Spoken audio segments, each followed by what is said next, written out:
এই দেখো বন্ধুরা, এখন আমি বানাচ্ছি দুধ চা। দুধের ভেতরে চা পাতি দিয়ে দিলাম,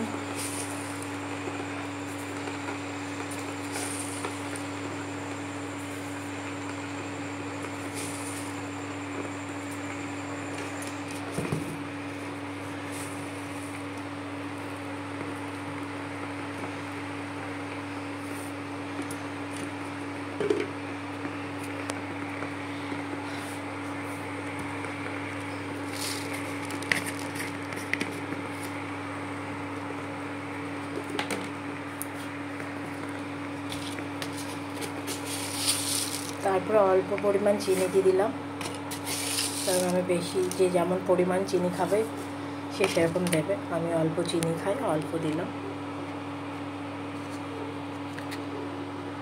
এই দেখো ফাইনালি রেডি আমার দুধ চা। খুব সুন্দর কালার এসেছে।